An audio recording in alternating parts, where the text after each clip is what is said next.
포니와 소나타 사이로 광이 번쩍이는 검은색 그랜저 XG가 서 있습니다. 하지만 차 안에는 주인 대신 뽀얗게 먼지만 내려앉아 있죠. 운전석 시트 위에는 2001년 5월 날짜가 찍힌 일간지가 그대로 놓여 있습니다. 거참 이상하네. 최 사장님 성격에 차를 이렇게 방치할 분이 아닌데? 눅눅한 곰팡이 냄새가 진동하는 지하실. 경찰의 삽 끝에 딱딱한 콘크리트, 대신 무언가 이질적인 질감이 걸립니다. 흙을 털어내자 드러나는 건 5년 전 실종된 최 사장의 아내가 아끼던 진주 귀걸이입니다. 찾았습니다. 단장님 여기 사람 유골이 있습니다. 한구가 아닙니다. 태천년의 활기가 가득했던 2001년, 대한민국 심장부 강남에서 90억 원이라는 천문학적인 자산과 함께 일가족 3명이 감쪽같이 사라졌습니다. 사람들은 그들이 돈을 들고 이민을 갔을 거라 믿었지만 진실은 5년 뒤 차가운 콘크리트 속에서 썩어가고 있었습니다.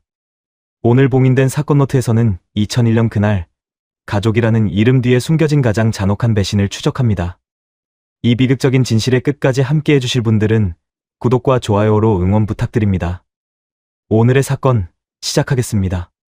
2001년 봄 대한민국의 심장부 강남구 대치동의 한 아파트 단지에는 새천년의 낙관적인 기운이 여전히 남아 있었습니다. IMF의 상처가 채 아물기도 전이었지만 부동산 자산가 최성호 씨의 24평 아파트만큼은 세상의 풍파와는 무관해 보이는 평온함으로 가득했죠. 1952년생인 성호 씨는 당시 49의 나이로 평생을 개미처럼 일하며 모은 90억 원대의 자산을 보유한 강남의 숨은 부자였습니다. 그의 재산 목록은 화려했어요. 강남 일대의 상가 건물 3채, 대치동과 압구정동의 토지 6필지, 그리고 은행에 예치된 현금과 채권까지 합치면 당시 기준으로 어마어마한 금액이었던 겁니다. 하지만 성호 씨의 겉모습은 그 어마어마한 재산과는 전혀 어울리지 않았습니다. 그는 여전히 1990년대 초반에 샀을 법한 회색 점퍼를 입고 다녔고 신발은 늘 달아빠진 검정 운동화였지요. 아파트 지하 주차장에 세워진 그의 검은색 그랜저 XG도 이미 3년째 같은 차를 타고 있었습니다. 동네 사람들은 그를 구두쇠 최 사장이라 불렀지만 성호 씨는 개의치 않았어요. 돈은 쓰라고 있는 게 아니라 모으라고 있는 거야. 우리 아들 진우 장가 보낼 때 쓸 거니까. 그의 아내 정숙 씨는 1955년생으로 남편보다 3살 어렸습니다. 파마도 하지 않은 단발머리에 언제나 소박한 면 블라우스를 입고 다니는 그녀는 남편만큼이나 검소한 삶을 살아왔던 사람이었죠. 두 사람은 1978년 중매로 만나 결혼했고 그의 겨울 처자들 진우를 낳았습니다. 정숙 씨의 하루 일과는 단조로웠지만 충만했습니다. 새벽 5시면 어김없이 일어나 된장찌개를 끓이고 아침 6시에 남편을 깨워 밥상을 차렸어요. 성호 씨가 아침을 먹는 동안 그녀는 빨래를 개거나 설거지를 하며 하루를 준비했습니다. 그리고 오전에는 반찬 가게에 들러 시래기나 무말랭이 같은 저렴한 재료들을 사왔죠. 아주머니, 이거 좀 깎아주세요. 제가 단골이잖아요. 시장 아주머니들은 정숙 씨의 깎는 솜씨에 혀를 내두를 정도였습니다. 100원, 200원이라도 아끼려는 그녀의 습관은 IMF 시절을 견뎌낸 생존 본능이었던 거예요. 그렇게 아껴서 모은 돈은 고스란히 통장으로 들어갔고 그 통장은 남편 명의의 금고 안에 차곡차곡 쌓여갔습니다. 두 사람의 아들 진우는 2001년 당시 23세 청년이었습니다. 명문대는 아니었지만 서울의 한 사립대학교 경영학과를 졸업하고 강남의 작은 무역회사에 다니고 있었죠. 성호 씨는 아들에게만큼은 돈을 아끼지 않았습니다. 대학 등록금은 물론이고 자동차 한 대까지 사줬어요. 현대 아반떼 은색이었는데 진우는 그 차를 무척 아꼈습니다. 아버지, 저 회사 그만두고 제 사업 해보고 싶어요. 어느 날 저녁 진우가 조심스레 꺼낸 말에 성호 씨는 묵묵히 고개를 끄덕였습니다. 그래, 내가 원하면 해봐라. 아버지가 미천은 대줄 테니까. 성호 씨의 꿈은 단순했습니다. 아들이 결혼해서 손주를 안겨주고 그 손주가 무럭무럭 자라는 것을 보는 것. 그리고 언젠가 이 번잡한 강남을 떠나 시골 어디쯤에 작은 집을 마련해서 아내와 둘이 조용히 노후를 보내는 것이었죠. 저녁이면 성호 씨는 낡은 카세트 플레이어에서 흘러나오는 조용필에 돌아와요. 부산항해를 들으며 소주 한 잔을 기울였습니다. 그의 손에는 언제나 빨간 볼펜이 들려 있었고 그 볼펜으로 가계부를 빼곡히 채워나갔어요. 수입과 지출, 자산 현황, 그리고 미래의 계획까지 모든 것이 그 노트 안에 정리되어 있었습니다. 2002년 목표 진우 결혼 자금 1억 원 마련. 2003년 목표 충남 예산군 토지 매입. 정숙 씨는 남편의 옆에서 뜨개질을 하며 조용히 웃곤 했습니다. 낡은 형광등 불빛 아래서 뜨개질 바늘을 놀리는 그녀의 손놀림은 능숙했어요. 손주가 태어나면 입힐 조끼를 미리 떠두는 거라고 했습니다. 여보, 우리 손주 얼굴은 누굴 닮을까요? 그야 당연히 우리 진우 닮아서 잘생겼겠지. 소박하고 평범한 대화들이 그 집을 채웠습니다. 창밖으로는 강남의 네온 사인이 번쩍이고 있었지만 이 작은 24평 아파트 안은 1970년대 시골 마을처럼 고요하고 따뜻했죠. 그들에게는 동생이 한 명 있었습니다. 성호 씨의 4살 아래 동생 최성식. 1956년생인 그는 형과는 정반대의 삶을 살아온 사람이었습니다. 젊은 시절부터 사업이랍시고 이것저것 버렸다가 실패만 거듭했고 결국 도박에 손을 댄 뒤로는 빚더미에 올라앉은 신세가 되었죠. 성식 씨는 한 달에 한두 번씩 형의 집을 찾아왔습니다.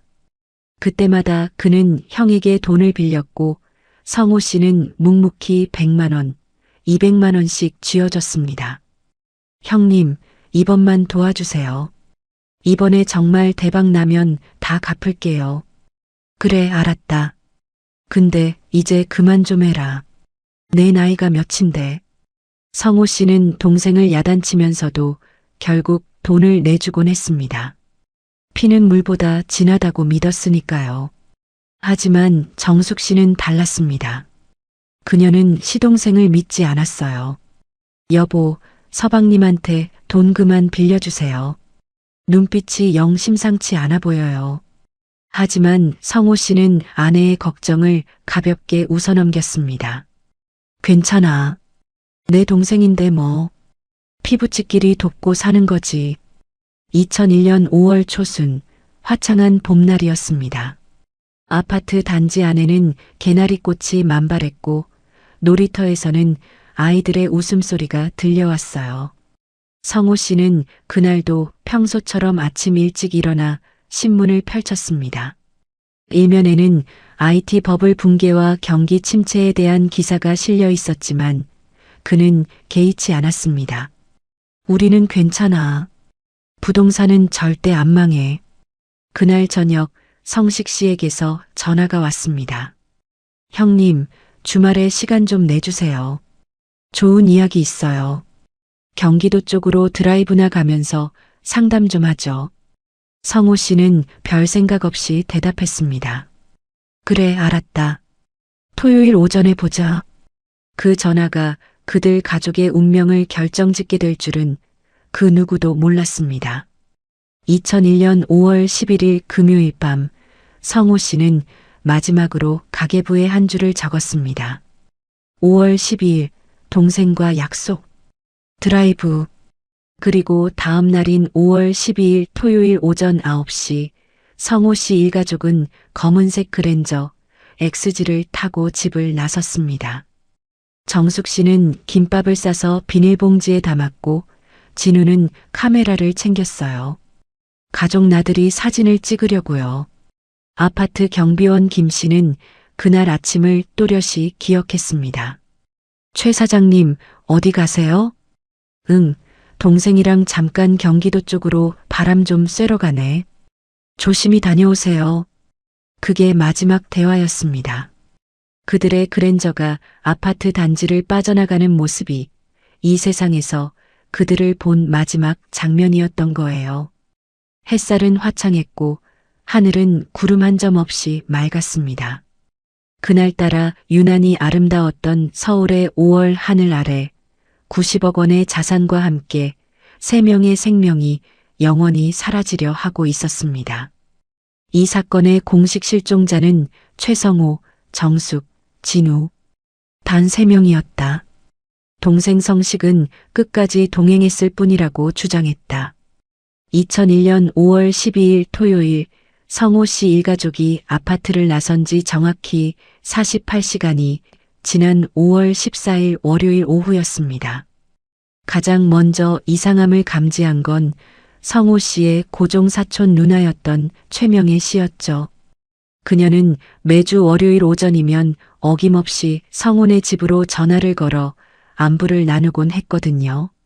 여보세요? 성호야, 나야. 주말 잘 보냈니?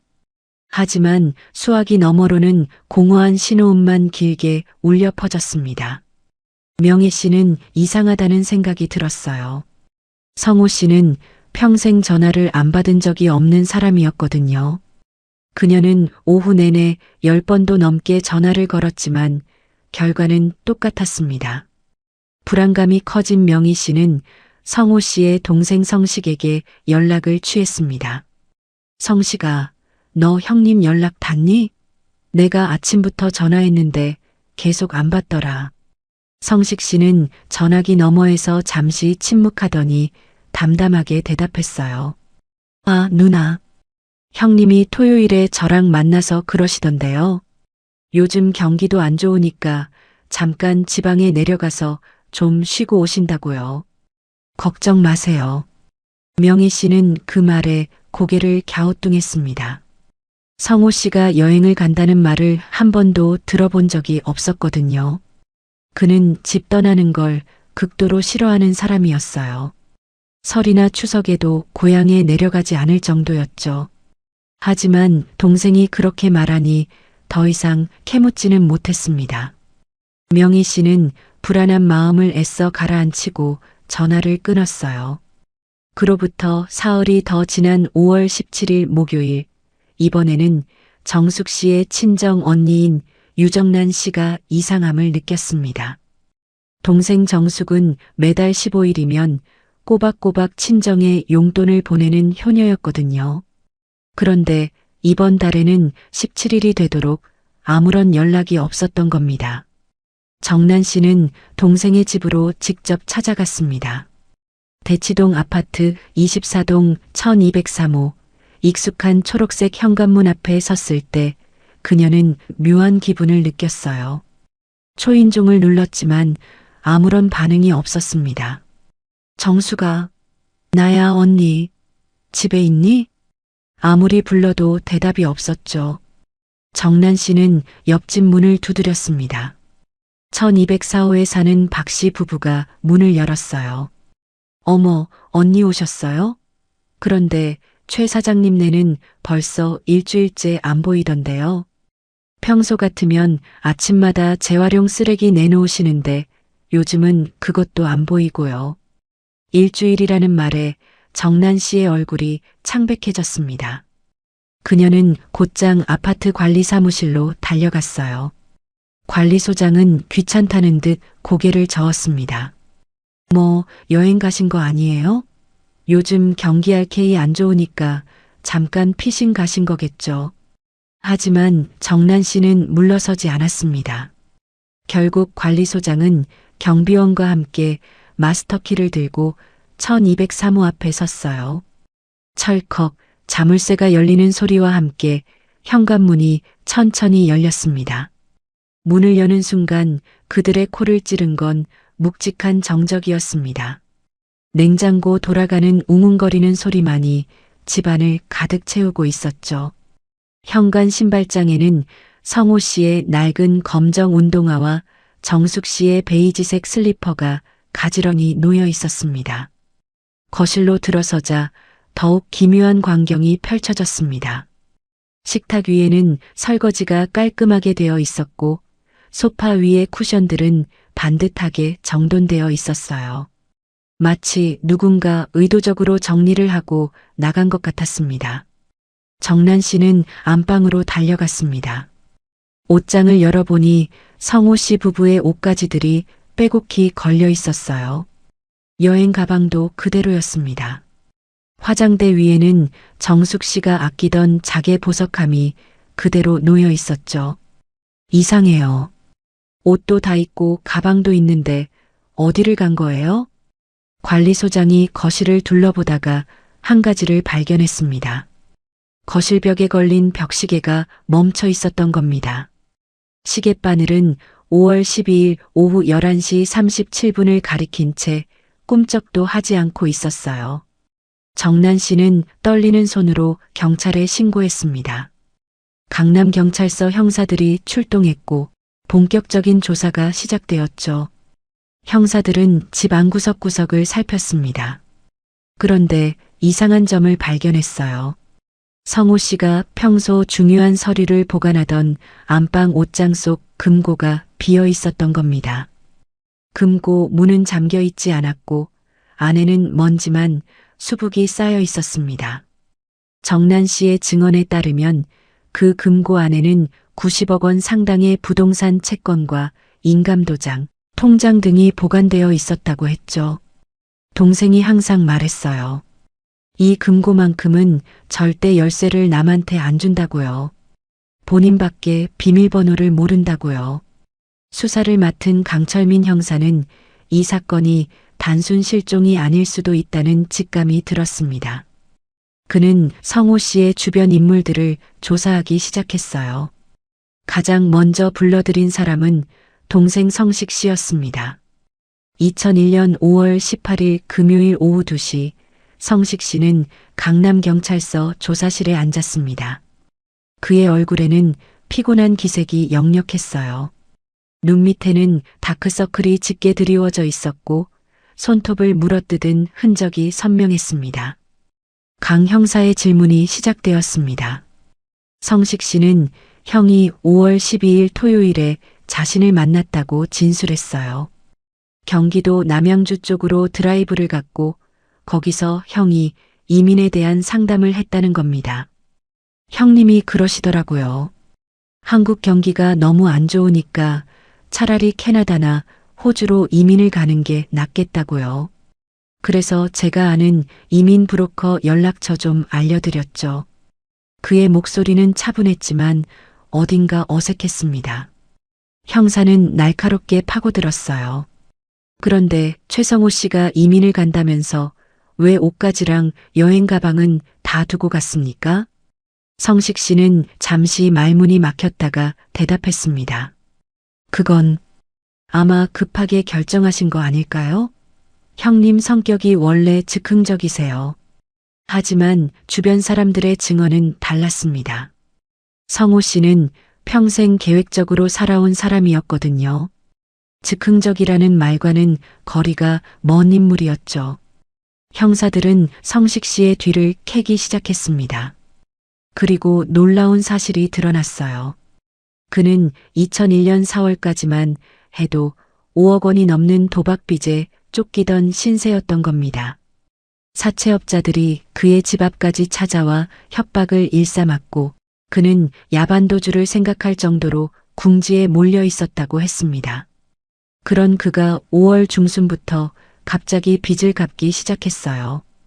2001년 5월 20일 그는 사채업자에게 현금 2억 원을 갚았습니다. 그 돈이 어디서 났는지는 아무도 몰랐죠. 2001년 5월 21일 월요일 실종 신고가 접수된 지 일주일째 되는 날이었습니다. 강남경찰서 수사팀은 성호 씨 일가족의 행적을 추적하기 위해 발로 뛰기 시작했죠. 하지만 2001년 당시는 지금처럼 CCTV가 곳곳에 설치되어 있던 시절이 아니었습니다. 아파트 출입구에조차 카메라가 없었던 시대였어요. 강철민 형사는 성호 씨가 마지막으로 목격된 5월 12일 토요일의 동선을 역추적하기 시작했습니다. 아파트 경비원 김 씨의 증언에 따르면 성호 씨 일가족은 오전 9시경 검은색 그랜저 XG를 타고 나갔다고 했죠. 그런데 이상한 점이 있었습니다. 그날 최 사장님 차를 운전한 사람이 최 사장님이 아니었어요. 경비원 김 씨는 분명하게 기억하고 있었습니다. 운전석에 앉은 사람은 성호 씨보다 덩치가 작았고 선글라스를 끼고 있었다는 거예요. 조수석에 최 사장님이 타셨고 뒷좌석에는 사모님하고 아드님이 계셨어요. 그런데 운전하시는 분이 누군지는 모르겠더라고요. 창문이 살짝 열려 있어서 봤는데 낯선 사람이었어요. 형사는 즉시 성식 씨를 다시 불렀습니다. 2001년 5월 22일 화요일 오전 10시 조사실에 들어선 성식 씨는 전날보다 더 초췌해 보였어요. 그는 형사의 질문에 담담하게 대답했습니다. 아, 그거요? 제가 운전했죠. 형님이 그날 피곤하다고 하셔서 제가 운전대를 잡았어요. 그럼 최성식 씨, 당신은 5월 12일 토요일 오전부터 형님 가족과 함께 있었다는 말입니까? 네, 그렇습니다. 아침 8시쯤 형님네 집 앞에서 만났어요. 성식 씨는 그날의 일정을 상세히 진술했습니다. 오전 9시에 출발해서 경기도 남양주 쪽으로 갔고 점심은 청평 휴게소에서 먹었다고 했어요. 그리고 오후 3시쯤 다시 서울로 돌아와 고속버스 터미널 근처에서 형님 가족을 내려드렸다는 겁니다. 형님이 그러시더라고요. 거기서 친구 만나서 상담 좀 더 하고 집에 간다고요. 그래서 저는 거기서 헤어졌습니다. 형사는 고속버스 터미널 주변의 상점들을 샅샅이 뒤졌습니다. 그리고 놀랍게도 목격자를 찾아냈어요. 터미널 근처 분식집 주인 이 씨였습니다. 아, 그날 기억나요. 오후 3시 반쯤이었을 거예요. 50대쯤 돼 보이는 남자분이 40대 여자분하고 젊은 남자애 데리고 들어왔어요. 김밥이랑 떡볶이 시켜서 먹더라고요. 혹시 그분들이 어디로 갔는지 보셨습니까? 글쎄요. 밥 먹고 나가시길래 저도 잘 모르겠는데요. 근처 버스 정류장 쪽으로 걸어가시던 것 같기도 하고요. 이 증언 때문에 수사는 더욱 미궁에 빠졌습니다. 정말로 성호 씨 일가족이 그곳에서 성식과 헤어진 것일까요? 그렇다면 그 이후 그들은 어디로 간 걸까요? 형사팀은 전국의 공항과 항만, 버스터미널을 뒤졌습니다. 하지만 성호 씨 일가족이 출국하거나 지방으로 이동한 흔적은 전혀 없었어요. 신용카드 사용 내역도 5월 12일 이후로는 단 한 건도 없었습니다. 그런데 이상한 일이 벌어지기 시작했습니다.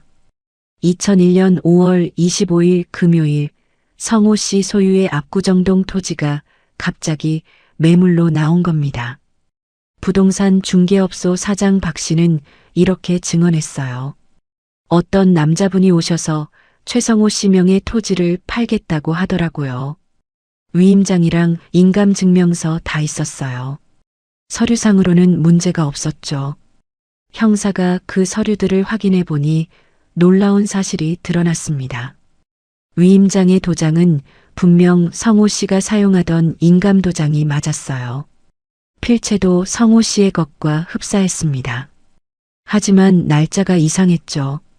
위임장 작성일은 2001년 5월 11일, 실종되기 불과 하루 전 날짜였습니다. 5월 11일이면 실종되기 하루 전이잖아요. 강 형사는 즉시 필적 감정을 의뢰했습니다. 하지만 감정 결과는 더욱 충격적이었어요.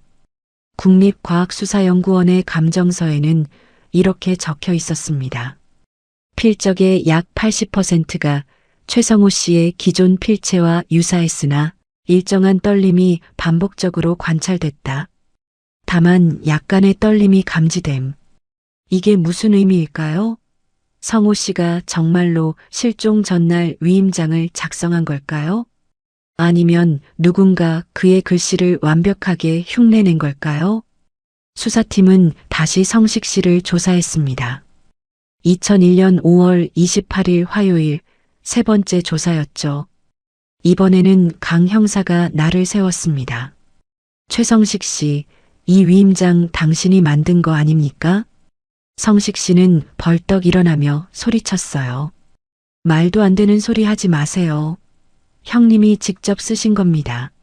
5월 11일 금요일 저녁에 형님 집에 갔더니 형님이 이민 준비 때문에 미리 써두신 거라고 저한테 맡기셨어요.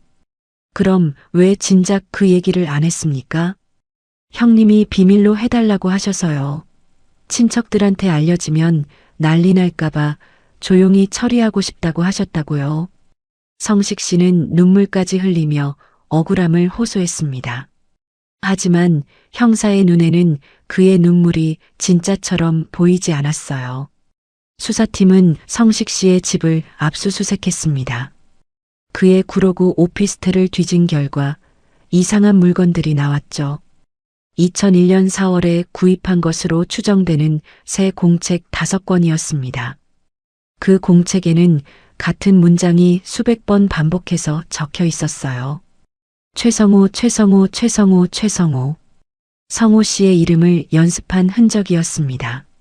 성식 씨는 형의 필체를 수없이 연습했던 거예요. 하지만 그것만으로는 범죄를 입증할 수 없었습니다. 필적 연습이 곧 살인을 의미하는 건 아니니까요. 게다가 결정적인 증거가 부족했습니다. 시신도 없고 범행 현장도 없었어요. 성호 씨 일가족이 정말 죽었는지조차 확실하지 않았던 겁니다. 어쩌면 정말로 이민을 간 건지도 몰랐죠. 2001년 6월 초 수사는 사실상 표류하기 시작했습니다. 단서는 있었지만 결정적인 증거가 없었고 의심은 가지만 확신할 수 없었던 거예요. 안개 속을 헤매는 것 같았습니다. 2001년 6월부터 이상한 현상이 벌어지기 시작했습니다. 성호 씨 명의로 된 부동산들이 하나둘씩 시장에 쏟아져 나온 겁니다. 2001년 여름부터 성호 명의의 부동산들은 차례로 금매 처리되기 시작했습니다. 모든 거래는 완벽한 서류를 갖춘 대리인을 통해 이루어졌습니다. 부동산 중개업자들은 하나같이 고개를 끄덕였어요. 최성호 씨가 해외 이민 준비 중이라고 하더라고요. 금매로 정리하는 거라면서요. 강철민 형사는 이 거래들을 추적했지만 막막했습니다. 매각 대금은 성호 씨 명의의 계좌로 입금되었다가 곧바로 현금으로 인출되었거든요. 그 돈이 어디로 흘러갔는지는 알 수 없었죠. 2001년 당시만 해도 금융거래 추적 시스템이 지금처럼 정교하지 않았으니까요. 더 기가 막힌 건 그 다음이었습니다. 2001년 8월 성호 씨의 고종 사촌 누나 명혜 씨에게 편지 한 통이 날아왔어요. 캐나다 밴쿠버 소인이 찍힌 항공 우편이었습니다. 편지 내용은 간단했어요. 누나, 저희 가족 무사히 밴쿠버에 정착했습니다. 한국 사정이 어려워 급하게 떠나느라 인사도 제대로 못 드려 죄송합니다. 여기서 새 출발하려고 합니다. 걱정 마세요. 다시 성우 올림. 명희 씨는 편지를 들고 경찰서로 달려갔습니다. 강 형사는 편지를 감정에 넘겼어요. 국립과학수사연구원의 결과는 또다시 애매했습니다. 필적의 70% 이상이 최성호 씨와 유사함. 단 우편물의 지문은 검출되지 않음. 편지를 쓴 사람이 장갑을 끼고 썼다는 의미였죠. 당시 수사 기준으로는 위조를 단정하기에는 결정적 증거가 부족했습니다. 깔끔한 사람이라면 충분히 장갑을 끼고 편지를 쓸 수도 있으니까요. 형사는 캐나다 경찰에 협조를 요청했습니다. 밴쿠버 한인 사회를 뒤졌지만 성호 씨 일가족의 흔적은 어디에도 없었어요. 입국 기록도 없었고 체류 기록도 전무했습니다. 그 편지는 누군가 캐나다로 여행을 간 사람에게 부탁해서 현지에서 발송한 것으로 추정되었죠. 2001년 9월 성식 씨에게 또다시 변화가 일어났습니다. 그는 구로구 오피스텔에서 나와 강남구 역삼동의 30평대 아파트로 이사를 했어요. 월세가 아니라 전세 2억 원짜리 아파트였습니다. 동생, 형님 소식 들었어? 편지 받았다며? 친척들이 성식 씨를 찾아와 물었을 때 그는 씁쓸하게 웃으며 대답했습니다. 네. 형님이 잘 계신다니 다행이죠. 저한테도 연락 오긴 했는데 이민 가느라 정신없다고 하더라고요. 근데 너는 요새 좀 사는 것 같더라. 아파트도 옮기고. 아, 그게. 형님이 떠나시면서 빚 좀 갚아주고 가셨어요. 평생 폐만 끼쳤다고 하시면서요. 그럴듯한 변명이었습니다. 친척들은 고개를 끄덕이며 돌아갔어요. 사람들은 점점 성호 씨가 정말로 이민을 갔다고 믿기 시작했습니다. 하지만 정숙 씨의 친정 언니 정난 씨만큼은 달랐습니다. 그녀는 동생이 연락도 없이 떠날 리가 없다고 확신했거든요. 2001년 10월 정난 씨는 민간 탐정까지 고용했습니다. 탐정 김모 씨는 성식 씨의 뒤를 밟기 시작했어요. 그리고 놀라운 사실을 발견했습니다. 성식 씨가 2001년 5월 이후 급격하게 재산을 늘려가고 있었던 겁니다. 2001년 11월에는 경기도 고양시에 건물을 신축하기 시작했어요. 3층짜리 근린상가 건물이었죠. 공사비만 10억은 들어갈 겁니다. 최성식 씨가 어디서 그런 돈을 구했는지 모르겠어요. 탐정의 보고를 들은 정난 씨는 다시 경찰서를 찾았습니다. 2001년 12월 17일 강 형사 앞에 앉은 그녀는 울먹이며 말했어요. 형사님, 제발 다시 수사해 주세요. 최성식이가 우리 동생 가족을 해친 게 분명해요. 동생이 연락도 없이 외국으로 떠날 리가 없어요. 하지만 형사도 답답하기는 마찬가지였습니다. 의심은 가지만 증거가 없었거든요. 게다가 성호 씨 명의로 된 편지까지 왔으니 상부에서는 사건을 종결하라는 압박이 들어오고 있었습니다. 보세요, 정난 씨. 저도 뭔가 이상하다는 건 알아요. 근데 시신도 없고 살해 현장도 없고 목격자도 없어요. 이런 상태로는 기소조차 할 수 없습니다. 2002년 1월 수사팀은 공식적으로 사건을 자진 잠적으로 결론지었습니다. 성호 씨 일가족은 자의로 해외로 떠난 것으로 처리되었죠. 사건 파일은 미제 사건함에 묻혔습니다. 그해 3월 성식 씨가 신축한 고양시 건물이 완공되었습니다. 1층에는 편의점과 치킨집이 들어섰고 2층과 3층은 사무실로 임대되었어요. 매달 수백만 원의 임대료가 성식 씨의 주머니로 들어왔습니다. 그는 이제 더 이상 빚쟁이가 아니었어요. 고급 승용차를 몰고 다녔고 강남의 룸살롱을 드나들며 돈을 뿌렸습니다. 2002년 여름 그는 심지어 젊은 여자와 재혼까지 했죠. 친척들 사이에서는 이런 소문이 돌았어요. 성식이가 형님한테 재산 좀 물려받았나 봐. 형님이 이민 가면서 동생 좀 챙겨주고 간 거겠지. 아무도 의심하지 않았습니다. 90억 원의 재산을 가진 형이 빚에 쪼들리던 동생을 도와줬다는 게 그럴듯하게 들렸으니까요. 하지만 단 한 사람, 정난 씨만은 포기하지 않았습니다. 그녀는 매달 경찰서를 찾아가 재수사를 요청했어요. 형사들은 그녀를 보면 고개를 저었습니다. 정난 씨, 이제 그만 좀 하세요. 동생분 잘 살고 계시는 것 같은데 왜 자꾸 이러세요? 2002년 말 사건은 완전히 잊혀지는 듯 했습니다. 성식 씨는 강남의 부자로 살아가고 있었고 성호 씨 일가족은 캐나다 어딘가에서 새 삶을 살고 있다고 모두가 믿었죠. 하지만 진실은 그렇게 쉽게 묻히지 않는 법입니다. 2003년 봄 성식 씨는 이제 완전히 다른 사람이 되어 있었습니다. 과거에 쩔쩔매던 빚쟁이는 온데간데 없었고 그 자리에는 고급 양복을 차려입은 건물주가 서 있었죠. 그는 고양시 건물 외에도 2003년 2월에 인천 부평구에 오피스텔 한 동을 추가로 매입했습니다. 가격이 무려 15억 원이었어요. 친척들의 눈에는 이제 성식 씨가 성공한 사업가로 보였습니다. 명절 때마다 그는 비싼 선물을 들고 나타났고 조카들에게 용돈을 후하게 쥐어줬죠. 사람들은 그를 칭찬했어요. 성식이 정말 대단하네. 형님한테 물려받은 것도 있겠지만 그걸 또 이렇게 불려놨잖아. 하지만 정숙 씨의 친정 언니 정난 씨만큼은 달랐습니다.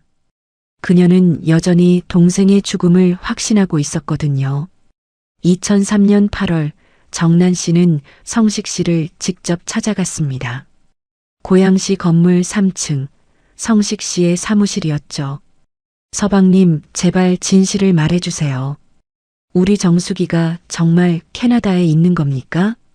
성식 씨는 책상에서 일어나 창밖을 바라보며 차갑게 말했습니다. 형수님, 아직도 그러시는 겁니까? 형님이 편지도 보내셨잖아요. 이제 그만 좀 하세요. 편지요? 그게 정말 우리 매형이 쓴 건지 어떻게 알아요? 제발 솔직하게 말해주세요. 동생이 어디 있는지만 알려주세요. 정난 씨의 목소리가 떨렸습니다. 그녀는 이미 2살 연상이었던 터라 60대 중반에 접어들고 있었어요. 당뇨병을 앓고 있었고 무릎도 좋지 않았습니다. 그런 몸으로 2년 넘게 진실을 찾아 헤매다니 기력이 바닥난 상태였죠. 성식 씨는 갑자기 돌아서며 책상을 쾅 하고 내리쳤습니다. 형수님, 제발 좀 그만하시라니까요. 형님은 형수님 같은 사람들한테 질려서 떠난 거예요. 자꾸 간섭하고 캐묻고 그게 싫어서 도망간 거라고요. 그의 눈빛이 변했습니다. 2001년 이전의 비굴하고 애처로웠던 눈빛은 사라지고 차갑고 날카로운 살기가 어려 있었어요. 정난 씨는 본능적으로 뒤로 물러섰습니다. 혹시 서방님이 뭘 어쨌다는 겁니까? 형수님 말 조심하세요. 근거도 없이 함부로 떠들다가는 명예훼손으로 고소당합니다. 성식 씨는 주머니에서 명함 한 장을 꺼내 정난 씨에게 던졌어요. 변호사 명함이었습니다. 이분이 제 고문 변호사세요. 강남에서 알아주는 분이죠. 형수님이 계속 이러시면 법적 조치 취할 겁니다. 정난 씨는 떨리는 손으로 명함을 집어들었습니다. 그리고 비틀거리며 사무실을 나왔죠. 계단을 내려가는 그녀의 등이 처량하게 굽어 있었습니다. 2003년 10월 더 충격적인 일이 벌어졌습니다. 정난 씨의 남편이 갑자기 교통사고를 당한 겁니다. 새벽 2시 집 앞 골목길에서 승용차에 치여 중상을 입었어요. 다행히 목숨은 건졌지만 왼쪽 다리가 부러지고 갈비뼈 3대가 골절되었습니다. 경찰 조사 결과 뺑소니 사고였습니다. 차량 번호도 확인되지 않았고 목격자도 없었죠. 하지만 정난 씨는 직감했습니다. 이건 경고라는 걸요. 여보, 우리 이제 그만둡시다. 더 이상 캐지 말아요. 병상에 누운 남편이 아내의 손을 꼭 쥐며 말했습니다. 평생 아내의 편을 들어주던 남편이었지만 이제는 두려움이 앞섰던 거예요. 정난 씨는 병원 복도에서 주저앉아 울었습니다. 2년 반 동안 버텨왔던 마음의 둑이 무너져 내리는 순간이었죠. 그녀에게는 더 이상 싸울 힘이 남아있지 않았습니다. 2004년 새해 성식 씨는 강남구 청담동에 30억 원짜리 빌딩을 매입했습니다. 5층짜리 근린상가였죠. 이제 그는 명실상부한 강남의 부동산 부자가 되어 있었어요. 그해 5월 12일 성호 씨 일가족이 실종된 지 정확히 3년이 되는 날이었습니다. 성식 씨는 절한 곳을 찾아가 49제를 지냈어요. 형과 형수, 조카를 위한 천도제였습니다. 스님, 제 형님 가족이 캐나다에서 잘 살고 있는지 기도 좀 해주세요. 스님은 고개를 끄덕이며 연부를 외웠습니다. 하지만 성식 씨의 눈가에는 눈물이 아니라 차가운 미소가 어려 있었어요. 2005년 봄 성호 씨 일가족의 마지막 재산인 대치동 아파트마저 매물로 나왔습니다. 시세보다 싸게 나온 금매였죠. 당연히 금방 팔렸습니다. 12억 원에 거래되었어요. 이제 성호 씨 명의로 남은 부동산은 단 한 평도 없었습니다. 90억 원대의 자산이 5년도 안 되어 모두 현금화된 겁니다. 그 돈은 어디로 갔을까요? 당연히 성식 씨의 주머니로 들어갔죠. 2005년 여름 정난 씨는 심장마비로 쓰러졌습니다. 당뇨 합병증과 스트레스가 겹쳐 심장에 무리가 온 거예요. 다행히 응급처치로 살아났지만 의사는 단호하게 말했습니다. 더 이상 스트레스 받으시면 안 됩니다. 다음에는 못 살립니다. 정난 씨는 병상에서 천장을 바라보며 중얼거렸어요. 정수가, 언니가 미안하다. 못 찾아줘서 미안해. 그녀의 눈에서는 눈물이 흘러내렸습니다. 평생 의지했던 동생을 지켜주지 못한 죄책감이 그녀의 가슴을 짓눌렀죠. 2005년 가을 성식 씨는 또다시 부동산을 매입했습니다. 이번에는 서울 마포구의 꼬마 빌딩이었어요. 25억 원짜리였습니다. 그는 이제 서울 시내에만 3동의 건물을 소유한 거물급 건물주가 되어 있었습니다. 그해 설날 친척들이 모인 자리에서 성식 씨는 술잔을 들며 말했습니다. 형님, 저 이제 좀 사는 것 같습니다. 하늘에서 지켜봐 주세요.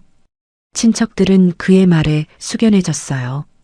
모두가 성호 씨가 캐나다에서 잘 살고 있다고 믿었고 동생을 챙겨준 형의 넉넉한 마음씨를 칭송했습니다. 하지만 성식 씨의 입가에는 비웃음이 걸려 있었습니다. 아무도 눈치채지 못했죠. 진실은 여전히 어둠 속에 묻혀 있었고 정의는 잠들어 있었습니다.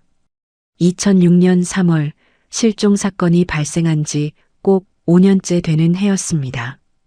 세상은 많이 변해 있었어요. 휴대폰은 이제 카메라가 달린 스마트폰으로 바뀌어가고 있었고 CCTV도 곳곳에 설치되기 시작했습니다. 하지만 2001년의 그 사건은 여전히 미궁 속에 남아 있었죠. 성식 씨는 이제 50줄에 접어든 중년 사업가가 되어 있었습니다. 그가 소유한 부동산만 해도 강남 청담동 빌딩, 고양시 상가 건물, 인천 오피스텔, 마포구 꼬마 빌딩까지 총 4동이었어요. 매달 들어오는 임대 수입만 3천만 원이 넘었습니다. 그런 그에게 새로운 욕심이 생겼습니다. 2002년에 지었던 고양시 3층 건물의 수익성을 더 높이고 싶었던 거예요. 건물 지하에는 작은 창고만 있었는데 그곳을 헬스장이나 당구장으로 임대하면 수익이 2배는 늘어날 것 같았습니다. 2006년 4월 3일 성식 씨는 고양시청에 지하 증축 허가를 신청했습니다. 기존 지하 창고의 바닥을 1.5m 더 파내려가 층고를 높이는 공사였죠. 허가는 한 달 만에 떨어졌고 5월 초부터 공사가 시작되었습니다. 공사를 맡은 건 일산에 있는 중소건설업체였어요. 대표 박철수 씨는 50대 중반의 성실한 사람이었습니다. 그는 인부 5명을 데리고 현장에 투입되었죠.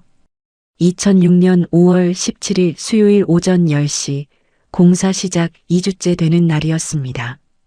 인부들은 지하 창고 바닥에 콘크리트를 깨기 시작했어요. 차감기의 요란한 소리가 건물 전체를 울렸습니다. 인부 중 한 명인 김대호 씨는 38살의 가장이었습니다. 그는 차감기로 콘크리트를 깨다가 이상한 느낌을 받았어요.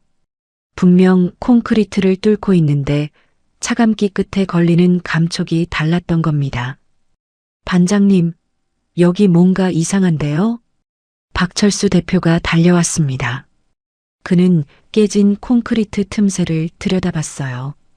그리고 얼굴이 새하얗게 변했습니다. 콘크리트 아래로 검은색 비닐이 보였거든요.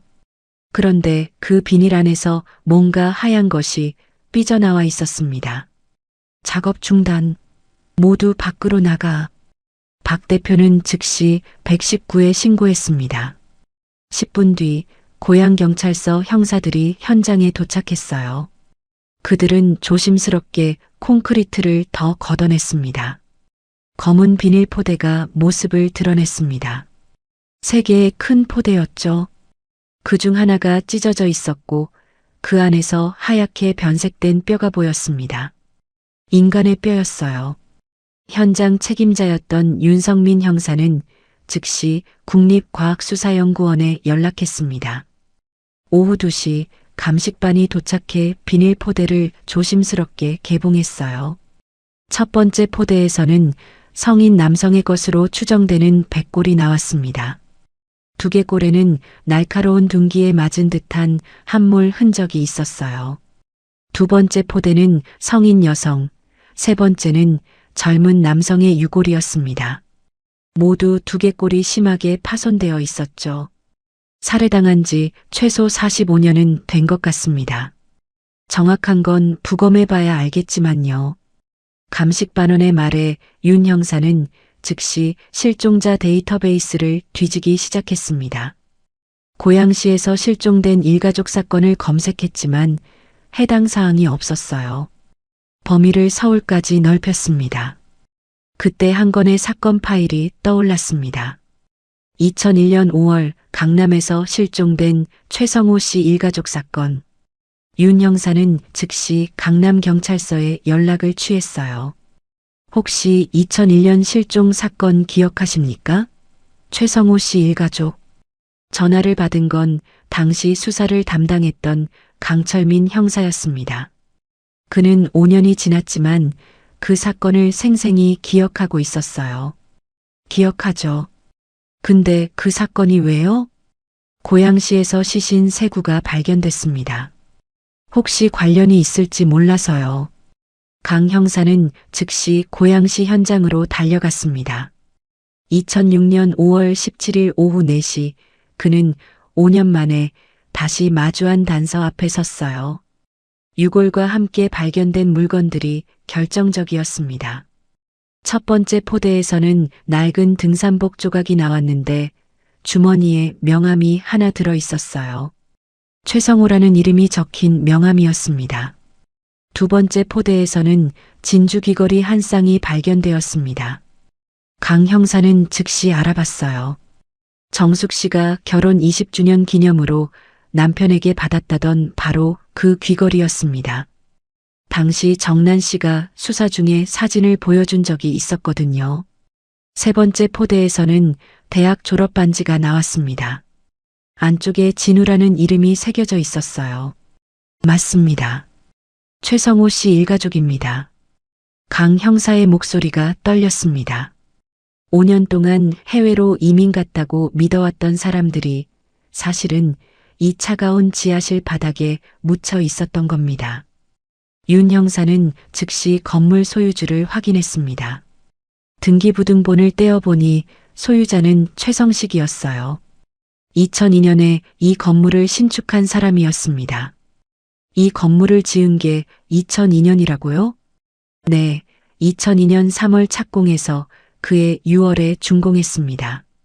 강 형사의 머릿속에 퍼즐이 맞춰지기 시작했습니다.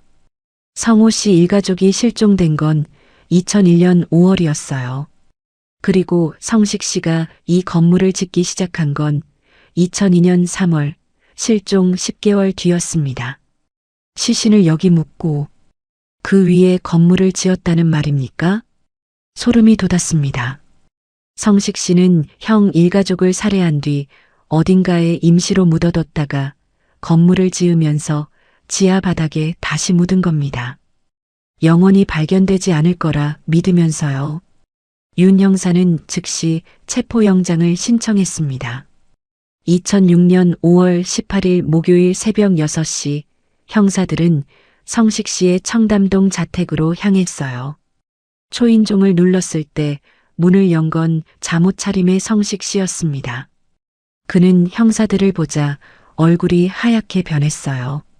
최성식 씨 살인 혐의로 긴급 체포합니다. 5년 동안 승승장구하던 그의 인생이 무너지는 순간이었습니다. 2006년 5월 18일 목요일 오전 9시 강남경찰서 조사실에 성식 씨가 앉았습니다. 그는 하룻밤 사이에 완전히 다른 사람처럼 변해 있었어요. 전날까지만 해도 당당했던 건물주의 모습은 온데간데 없었고 초췌하고 지친 50대 남자만 남아 있었죠. 강철민 형사는 5년 만에 다시 마주한 용의자를 차갑게 바라봤습니다. 그는 책상 위에 증거 사진들을 펼쳐놓았어요. 콘크리트 속에서 발견된 세구의 백골, 등산복 조각, 진주 귀걸이, 졸업반지, 그리고 국립과학수사연구원의 감정서까지. 최성식 씨 DNA 감정 결과가 나왔습니다. 세구의 유골이 모두 최성호 씨 일가족으로 확인됐어요. 성식 씨는 떨리는 손으로 물컵을 들었습니다. 하지만 입술만 적시고는 다시 내려놨죠. 그는 여전히 침묵으로 일관했어요. 당신 건물 지하에서 형님 가족이 나왔는데 할 말이 없습니까? 저는 몰랐습니다. 건물 지을 때 시공사에서 뭔가 잘못한 것 같은데요. 변명이 시작됐습니다.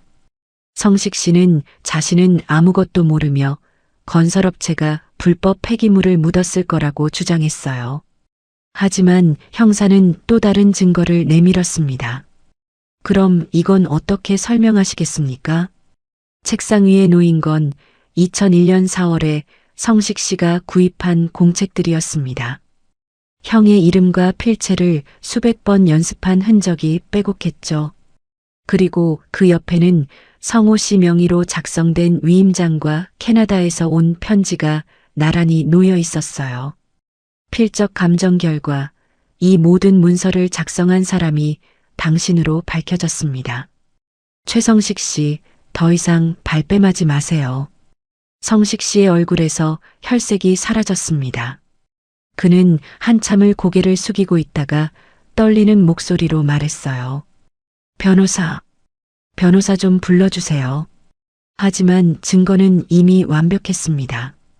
2006년 5월 19일 금요일 오후 국선 변호사와의 상담을 마친 성식 씨는 결국 자백을 시작했죠. 그의 입에서 나온 진실은 누구도 상상하지 못했던 잔혹함 그 자체였습니다. 2001년 5월 제가 도박빚이 5억 원이 넘었습니다. 사채업자들이 매일 집 앞에서 기다리고 있었어요. 죽고 싶었습니다. 성식 씨는 형에게 수십 번 돈을 빌렸지만 이제 더는 빌려주지 않았다고 했어요. 형은 이제 그만하라고 스스로 책임지라고 말했다는 겁니다. 형님은 90억이 넘는 재산이 있으면서 동생 하나 못 살렸어요. 피부치가 죽어가는데 수백만 원이 아까웠던 겁니다. 그의 목소리에는 원망이 가득했습니다.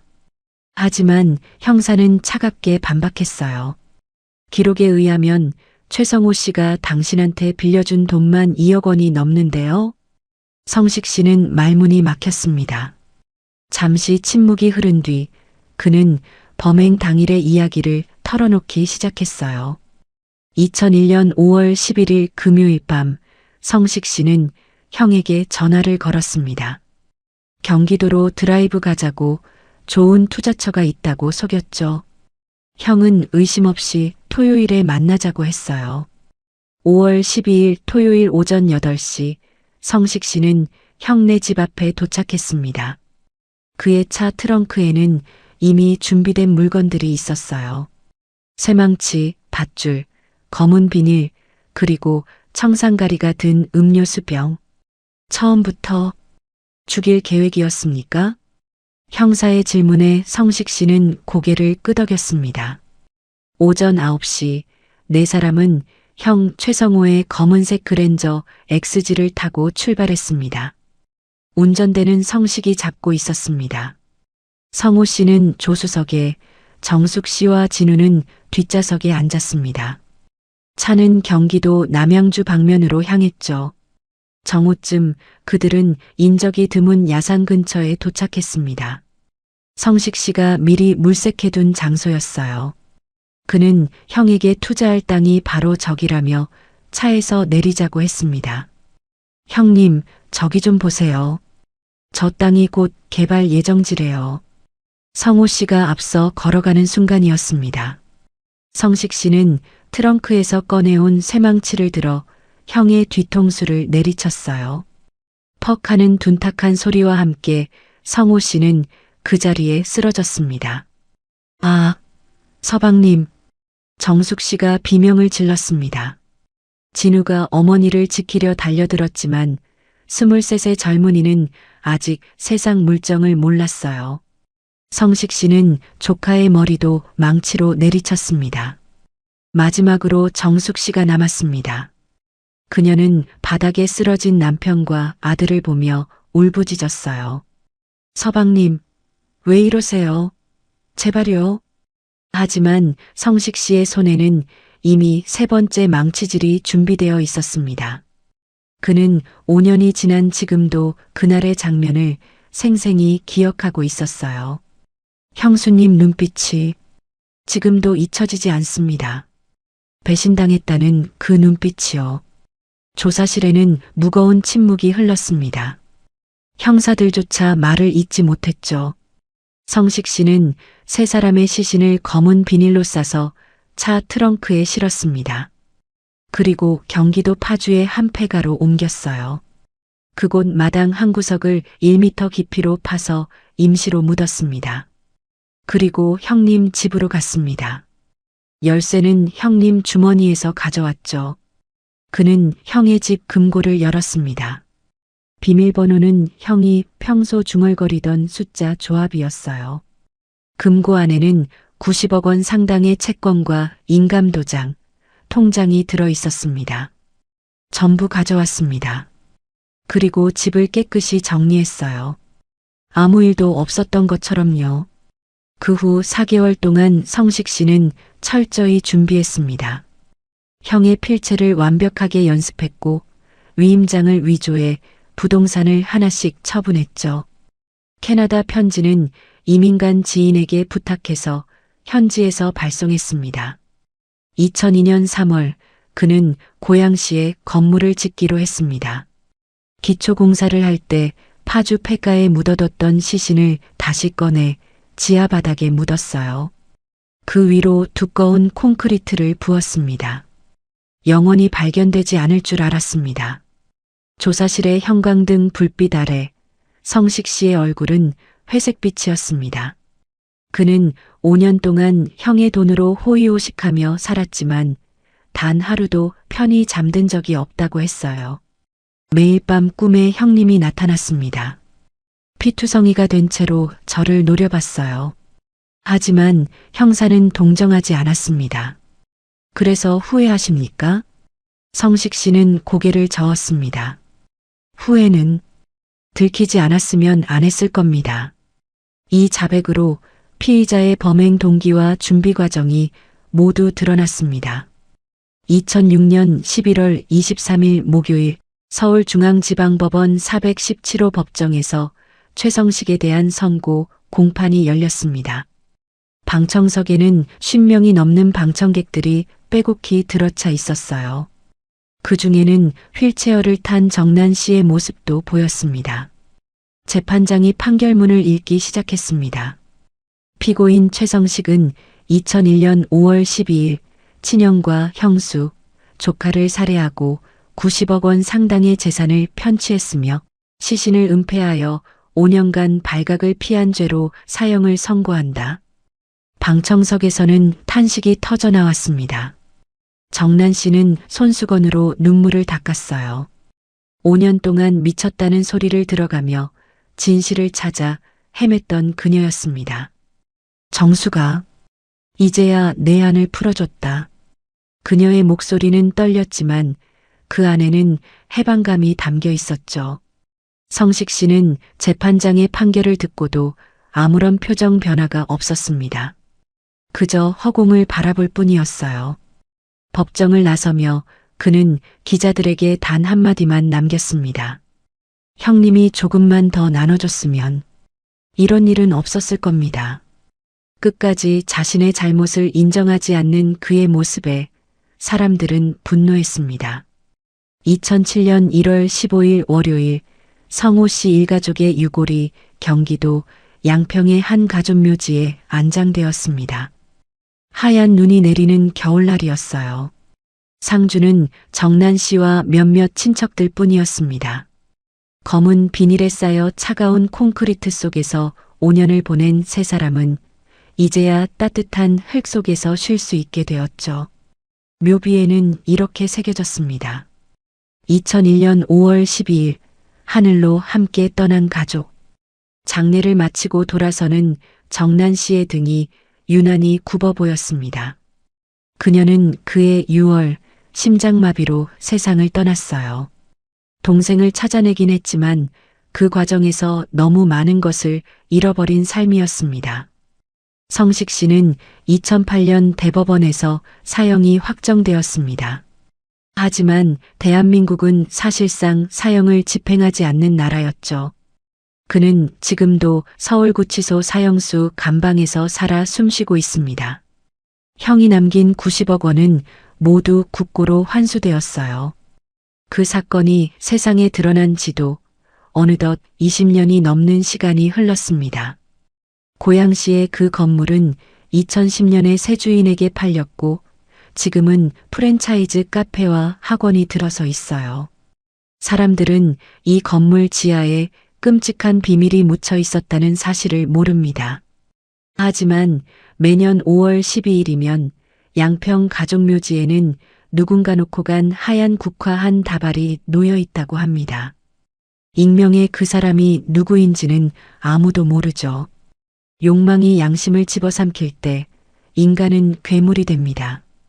90억 원이라는 돈 앞에서 무너진 혈육의 정, 그리고 5년 동안 콘크리트 밑에서 썩어간 새 생명. 이 사건은 우리에게 묻습니다. 돈 앞에서 가족이라는 이름은 어디까지 무너질 수 있는가? 2001년 5월의 그 화창한 봄날, 드라이브를 떠났던 세 사람은 영영 돌아오지 못했습니다. 하지만 그들이 남긴 한 맺힌 이야기는 여전히 우리 곁에 남아 경종을 울리고 있습니다. 구독과 좋아요, 알림 설정은 이 기록을 이어가는 힘이 됩니다. 구독과 좋아요 꼭 눌러주세요. 잊혀진 이름들, 사라진 진실, 그날의 흔적들. 봉인된 사건 노트에서 흔적을 찾아드리겠습니다. 지금까지 봉인된 사건 노트였습니다. 시청해주셔서 감사합니다. 사건의 기록을 따라가며 가려진 조각들을 연결합니다.